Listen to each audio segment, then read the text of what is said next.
Well, I hope at this point you settle in nicely. I see some people still walking in the aisles. We're going to wait a little bit for it. I'm going to stall while everyone is finding the best seat in the house, the possible best seat in the house, because it's stunning hall. You can sit everywhere and everything is going to be great. So before we start tonight, I'd like to acknowledge our wonderful sponsors. Again, Idaho State University, Portneuf Medical Center, Baseline Foundation, Willard Charitable Foundation, Simplot, Idaho Credit Union, Walmart, Musicians West, and Piano Gallery. We also owe a debt of gratitude of many, many other people. We want to acknowledge Dakota Worrell and Hannah Green, Dennis and Kathleen Kleisters, who've been so welcoming in downtown for the Kind Conservatory. We'd like to thank deeply and profoundly Joshua Tolman for helping us raising funds. He's been instrumental in that. Bill Stanton and the entire crew of the Performance Idaho Center, Stephen Performance Arts Center, is having our deep gratitude as well, because without them, nothing of that would be possible. The setup is incredible. We'd like to thank our donors, Arnold Burgmeister, Roy Miller, and Idaho Transportation Company, who supplied the scholarship for one of our students. And we would like to thank the entire Arutunov's family, Sergei, Vladislav, Maria, Nina, Diana, and Nikita, because they all were helping with those fundraising events. We'd like to thank Fuji Steakhouse and personally Karen Deng. So if you haven't been to Fuji Steakhouse yet, please visit, because that's an awesome establishment and they just built the new building. I'd like to thank Kimberly and Ethan Farmer, who's been helping to run those auditions. I'd like to thank Mark Romero and Liz Cartwright for establishing the scholarship in Kind Conservatory and also helping with the community symphony that you heard today. I'd like to thank Jessica Andrews, who's been our performer in the Candlelight series and donated actually her performance to the Candlelight series. Big thanks to Alan Larson for sponsoring our advertisement. Big thanks to Dr. Lorana Willer-Roder, who was our concertmeister and also one of our performers in the Candlelight series. Thanks to our volunteers, Laura Larson, Mary Anderson, Emily Aldring, Charity Bexley, and to our media partners, Target River and Brian Epperson, KISU, East Idaho News, and Idaho State Journal. Well, at this point in time, I think everyone is sitting more or less nicely. If people are still finding the seats, hurry up, because the performance is about to start. So tonight is designed for you to rest. This is the night where all your worries are supposed to go away with the music.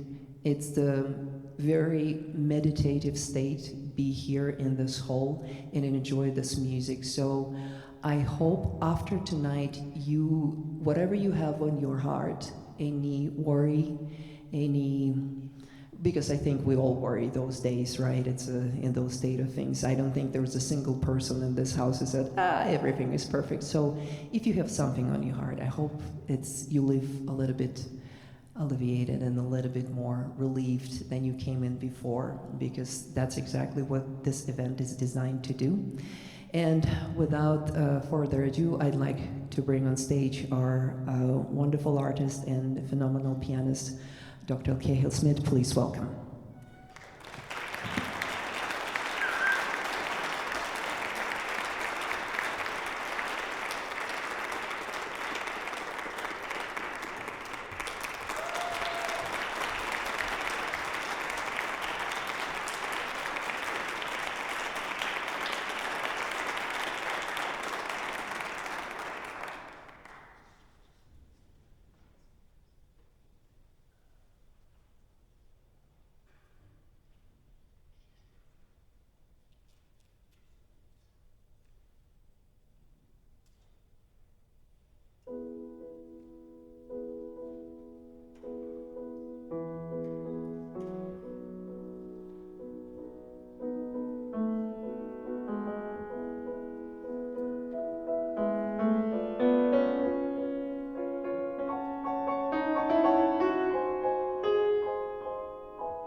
Thank you very much. Good evening.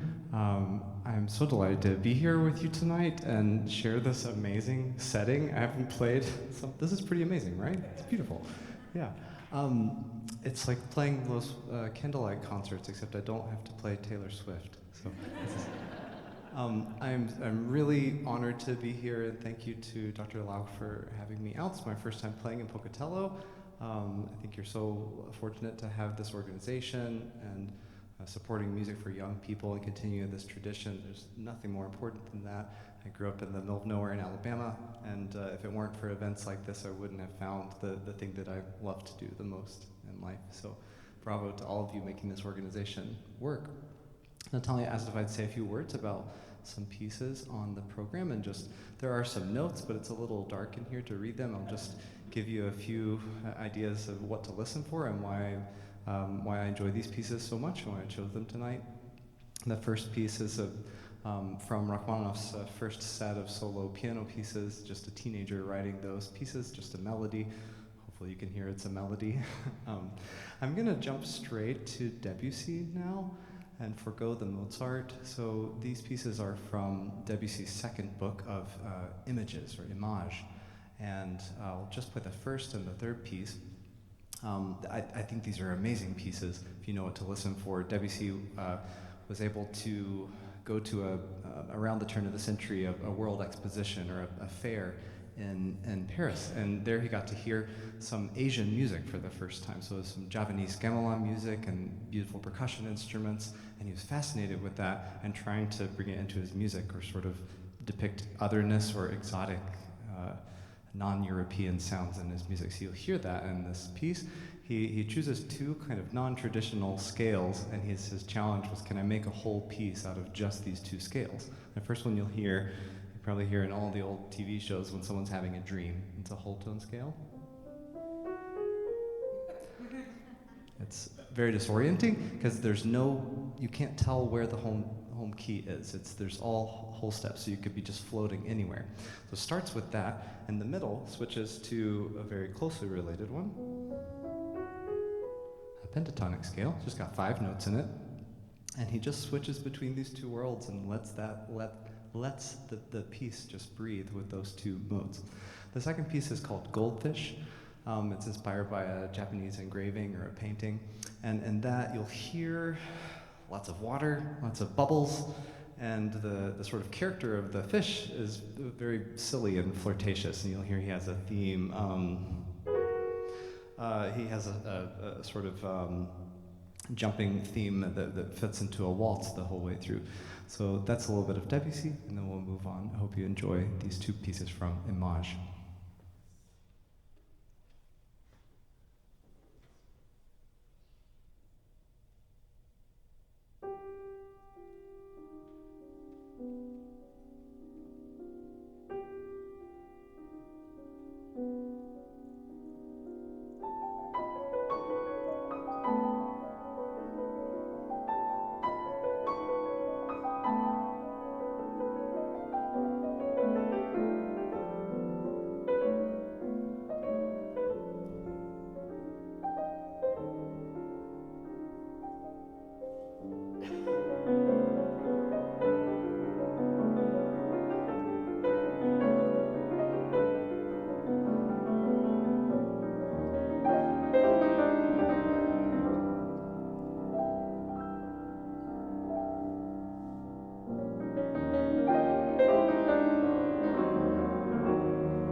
The next two pieces are by lesser-known composer Lily Boulanger.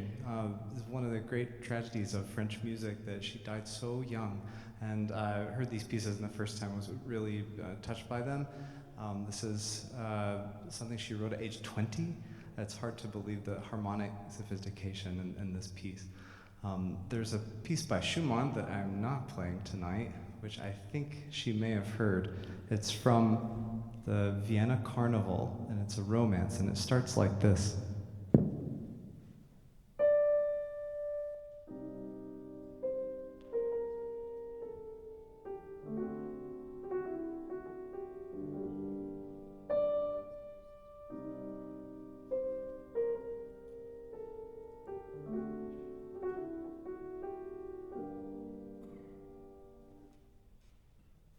And the beginning of this piece is, this is an ancient garden.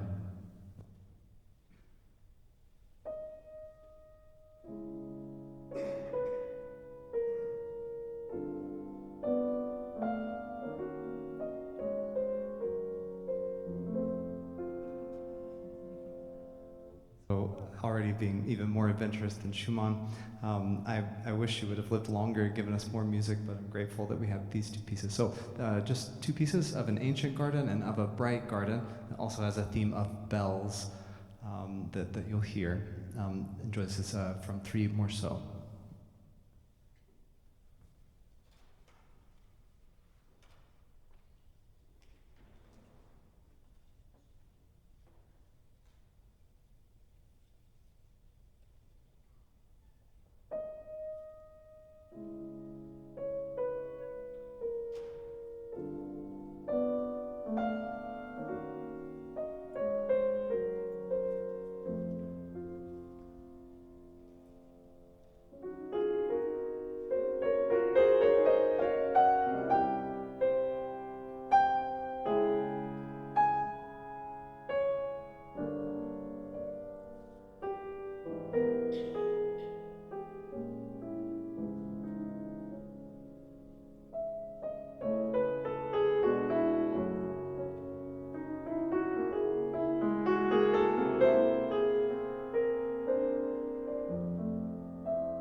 love those pieces.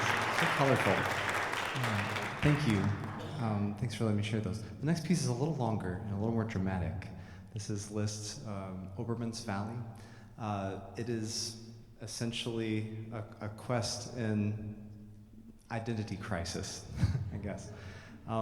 This is from a collection called Years of Pilgrimage, which is essentially a travel journal by Liszt. When he was traveling, he would see pieces of art, read literature, and then write a piece of music to remember it by.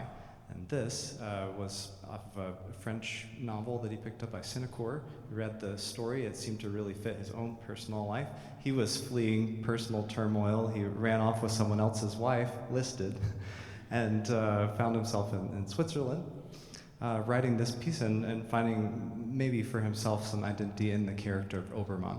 So it's a long story, but basically Obermann is asking himself, who am I? Que suis-je in French, and you'll hear constantly in the music a three-note motive.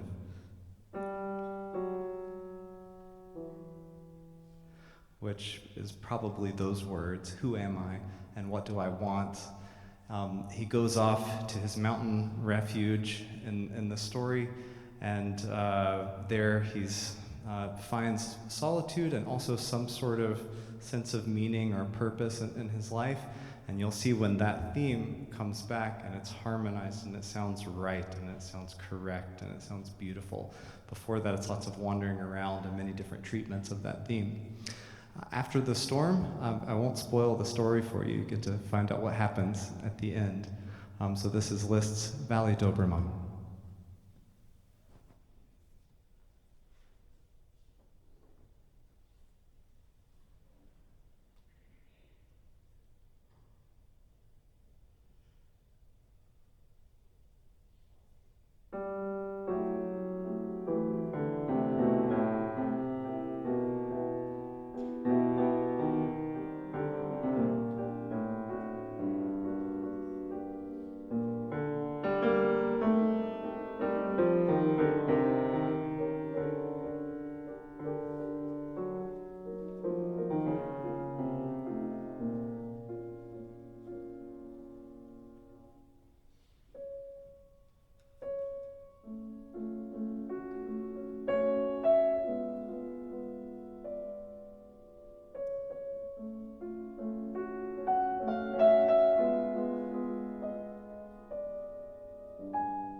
Well, after that, their performer certainly needs a breather. Don't worry, this is not the entire program, so he'll have a few more pieces for you to play. And I want to tell you how incredibly lucky we are to have him here tonight because so what happened a year ago, I asked Cahill, would he be able to play? And he said yes, but then he moved away from Utah to Rochester. And then he had a baby with his wife, so, and he's a young father of sleepless nights, so he had to fly all over the Rochester to be with us tonight. And he sent me the cutest picture ever. He practices the piano and babies on top. So that's a very kind picture, right? Something that elicits the best feelings inside of you. So I also like to talk about a little bit about kindness and the word kind because organization called Kind Conservatory, which sounds controversial at first sight, because classical music and especially classical music training is always known to be harsh and strict and rigid and punishing, and musicians always portrayed as those, especially like young musicians, being very serious and unhappy people, which is absolutely not true. So in our conservatory, what we're trying to do, we're trying to not lower the bar, keep the bar high, but give students all the kindness, all the support, and all the tools they need to succeed, because this is for us is the most important thing. So I also thought about why would I ask you to donate to an organization? There are so many important issues in the world. There are kids in Peru who cannot go to school, right? So why would you care to donate to some kid who wants to study classical music, right? So there's an interesting question. So, and I looked at my life. I grew up in Soviet Union, in Russia, in Siberia, and because government paid for everything, I had the training, I had the instruments, I had everything. Did I appreciate that on time? No, not at all. Because we never appreciate what we have for free, right? But nevertheless, because the government and because the people who were behind the government thought about raising children a certain way, giving them tools, I had the access to the instruments, I had the access to the facilities, I had the access to the best extractors possible. That made me slightly more resilient, slightly more capable, slightly more human.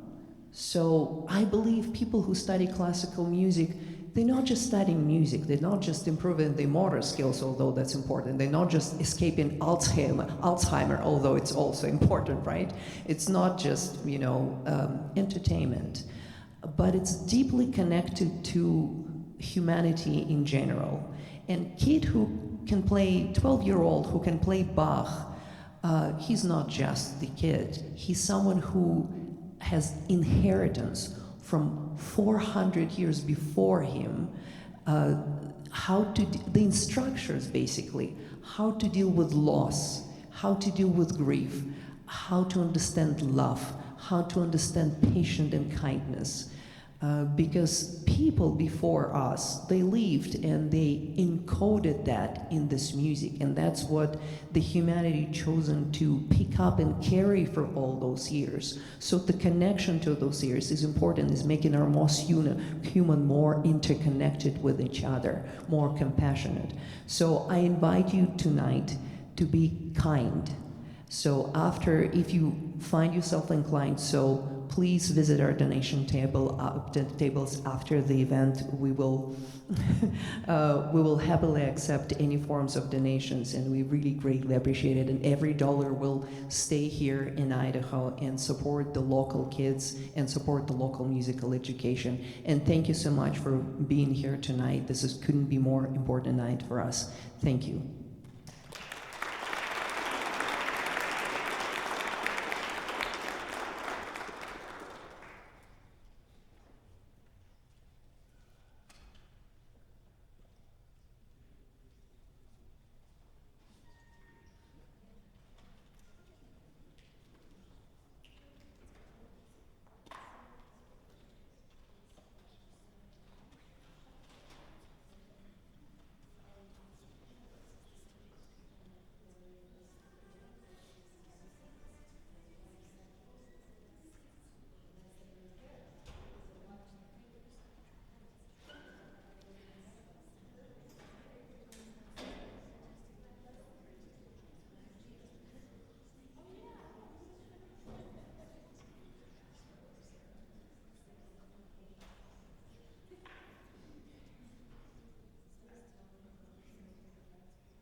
Thank you. These three pieces are by also a lesser-known composer. I always ask this question anywhere I visit. Who has heard of Nikolai Methner in this room before? Great. Got some real piano nerds out there. Wonderful. I love the music of Methner. It's really spoken to me for a number of reasons. But I just chose a few pieces from these books of forgotten melodies for you tonight. I learned these whole sets and enjoyed recording them.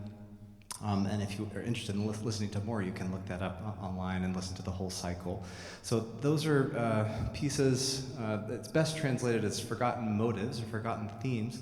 Methner was a multifaceted musician, also teaching at Moscow Conservatory, and he found that he was never really having enough time to compose all of the ideas that came to his mind. So he would jot down those ideas in little notebooks if he didn't have time to actually finish a piece. So he put the notebooks away, and then one year he applied for this magical thing called a sabbatical. And he took a sabbatical to go work on his compositions, and it took with him a big trunk of these notebooks. And in those notebooks, he found something really amazing, that occasionally he'd written down the same material or the same tune multiple times, having forgotten it before. So that's the title of the music is not Forgotten Melodies because everyone forgot about Methner, but more that Methner had forgotten those melodies and then remembered them several times without really knowing it. So he singled those out as being the most important material and wanted to use those in pieces. So those are where these themes come from. First one, it was just Morning Song. And the second one I'll play is Evening Song. And I'll go straight into Primavera, which is springtime. I'm sure that the joy of warm weather arriving is as important to Idaho residents as it was to Russians. So there's a lot of joy in that piece, and you hear the snow melting, kind of running down the mountains and bringing new life. Enjoy these pieces.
you. Rachmaninoff's music needs no introduction, really. These are a few of my favorite preludes and one etude that I thought I would group together for a short performance tonight. The first one is, I was saying to Natalia how much I think Disney stole from this first prelude. If you know the tune. In the very middle, there's this fate is kind, it brings to those who love. I think it's stolen from this piece. You can hear some little snippets of that. There was a story that a concert goer went to Rachmaninoff backstage after hearing him play this prelude and asked, what inspired you to write this piece? And he said, well, that's easy. I wrote it all in one morning, the day my granddaughter was born. So it's a sweet piece. The second one is an etude, etude tableau, or a picture etude. This one is supposed to depict a village festival. You can hear the bells again. Lots of pieces with bells today. The third piece is just a heartbreaking love song, the D major prelude. You'll hear a melody in the middle of the piano. It's always surrounded by the accompaniment, both above and below. So the melody is always kind of hugged by the rest of the texture. And the last piece is a B-flat prelude, which is titled Maestoso, and that's all there is to say about it. It's a majestic piece. Hope you enjoy these few Rachmaninoff pieces. Thank you.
Well, I hope you understand. He's tired. He has much more.